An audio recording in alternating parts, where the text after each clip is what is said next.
luar biasa, Allah Ya, betul. Mem, izin nih, aku mau tanya-tanya dikit atau sharing-sharing dikit tentang kita sebagai pemimpin pembelajaran gitu. Pastikan sering kita menemui kasus-kasus di lapangan gitu ya, yang mana pembicaraan kita kali ini akan terkait dengan kasus antara dilema etika atau bujukan moral. Itu. Oke.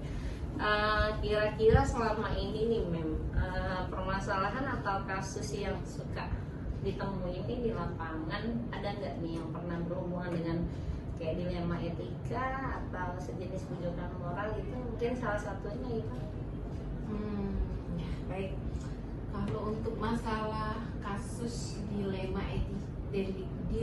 dan bujukan moral, dilema etika ya. Iya. Kalau untuk di sekolah ini khususnya SMP Pusri pasti banyak ya. Salah satu mungkin saya akan ceritakan sedikit. Salah satunya mungkin ada yang terjadi di anak murid kami, siswa kami, di mana ada siswa itu yang mungkin dalam kesehariannya di kelas kurang mencapai tujuan pembelajaran, sementara yang lain sudah mencapai. Nah, akibat dari dia tadi belum mencapai tujuan pembelajaran, si guru tersebut memberikan tugahan tambahan supaya si anak bisa mencapai tujuan pembelajaran. Paling tidak harus maksimal, paling tidak dia sudah mencapai minimal tujuan pembelajaran. Ini si anak ini belum sama sekali. Nah, ya, karena kita tidak boleh memaksakan anak untuk mencapai tujuan pembelajaran. Paling tidak harus mengarah ya ke situ. Akhirnya si guru itu memberikan sebuah tugas supaya anak tadi sudah mengarah ke tujuan pembelajaran. Dan ketika dikasih, si anak itu menerima, tetapi karena keterbatasan maksud dari si guru tadi agar siswa tadi belajar juga di rumah bersama orang tua, ternyata orang tuanya tadi adalah orang yang sibuk, sehingga tidak punya waktu untuk bisa mendampingi si anak dan memimpinnya. Akhirnya dia juga sebagai orang tua memberikan keluhan ini kepada si guru tersebut. Nah, si guru tersebut langsung berbicara dengan orang tua, kalau begini berarti harus ada permasalahannya atau dicari jalan atau solusinya. Ya, jadi akhirnya tugas tersebut dikurangi, yaitu menjadi dilema etika lah bagi guru di sini, dan seharusnya lebih banyak ya, atau agak lebih jauh lagi untuk menggapai tujuan pembelajaran tadi. Tetapi karena tadi ada keluhan dari orang tua, ya makanya kita harus memberikan solusi. Nah, itulah termasuk dilema etika dan juga bujukan moral. Banyak ya Mem ya, sebetulnya permasalahan yang ada. Cuman ini adalah bagian daripada contoh salah satunya. Ketika guru tersebut nih ya, ketika dikomplain sama wali siswanya tadi gitu, tiba-tiba ngelaporin kembali kan, pastikan minta solusi dari Mem Sarli selaku pemimpin di sekolah ini.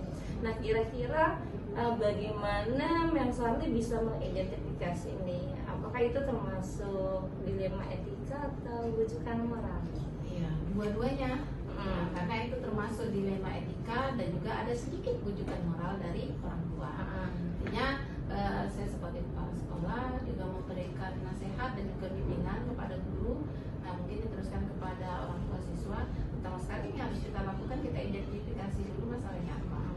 Kemudian kalau misalnya mengharuskan untuk ada sebagai apa ya, ibaratnya acuan dari si guru tersebut agar bisa memberikan suatu keringanan terhadap tugas tersebut, ya mungkin kita harus seimbangkan dengan kemampuan si anak. Artinya tetap kita identifikasi, kemudian kita analisa, dan akhirnya mencapai keputusan yang maksimal. Berarti intinya ketika Mem Sarli pengen tahu nih kira-kira kasus ini yang sedang dihadapi guru sama siswa dan wali siswa ini termasuk dilema etika atau bujukan moral, Mem Sarli melakukan identifikasi dulu terhadap permasalahan yang ada ya. Setelah mendapat baru nanti memikirkan bagaimana keputusan terbaik ya. Untuk selama ini nih Mem, bagaimana Mem bisa mengambil sebuah keputusan ya, dimana ketika Mem Sarli itu dihadapkan pada dilema, ini satu sisi kasus benar, si ini benar dan si ini juga benar. Dan ini gimana nih Mem? Dilemanya ngadepin kasus yang kayak gitu, membuat keputusannya yang mana? Ya kalau keputusannya sama-sama ini benar, yang ini harus juga benar, biasanya saya langsung tanyakan kepada yang bersangkutan. Ibaratnya kita itu menanyakan permasalahan ulangnya gimana, ya. Kemudian setelah kita identifikasi, kemudian kita analisa, nanti kita akan mencari jalan tengahnya sehingga dua-duanya antara dilema etika dan juga bujukan moral ini tidak ada yang dirugikan.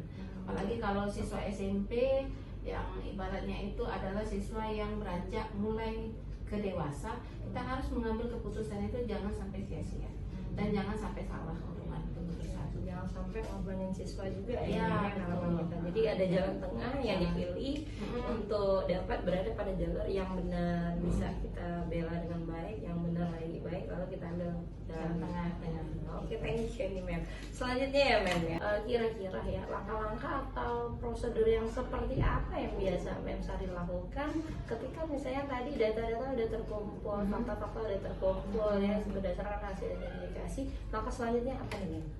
Ya, kalau sudah selesai untuk pengumpulan data, kemudian kita sudah menganalisis, artinya untuk langkah berikutnya kita akan kumpulkan pihak-pihak terkait, ya, baik itu siswa, guru, rekan-rekan guru yang lain lah, yang tidak hanya guru mapel tersebut.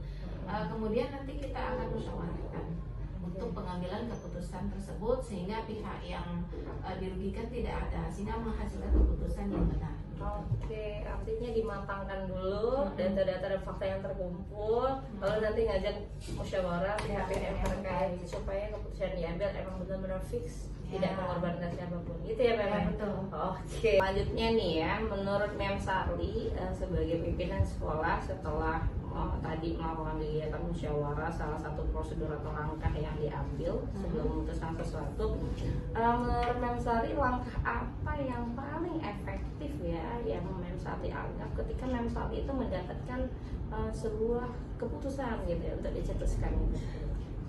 Kalau untuk waktu atau saat yang efektif itu pastinya setelah melakukan musyawarah tersebut, di mana musyawarah tadi yang kita buat hasilnya pasti seimbang atau balance ya dengan peraturan dan juga naluri kita sebagai manusia.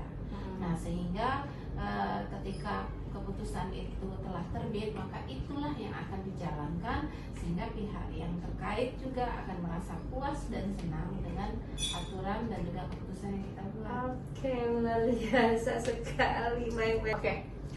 Untuk selanjutnya nih Mem ya, kalau tadi kita udah bicara kira-kira langkah apa yang efektif untuk keputusan itu, selanjutnya kira-kira nih Mem, tentu pasti dalam pengambilan keputusan ada tantangan.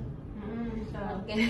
Nah kira-kira kalau Mem Sari sendiri selaku pemimpin di sekolah ini biasanya dalam mengambil keputusan, tantangan-tantangan apa sih yang suka ditemuin, kendala-kendalanya ketika lagi mau memutuskan sesuatu ini? Ya, kalau untuk tantangan yang dihadapi dalam kasus dilema ini pastinya ada. Itu yang pertama itu adalah nilai yang harus kita pilih, yang mana nilai dua-duanya sama benar. Itu pasti tantangan. Yang kedua itu adalah adanya pihak ketiga ya, yang mendominasi terhadap keputusan yang kita buat.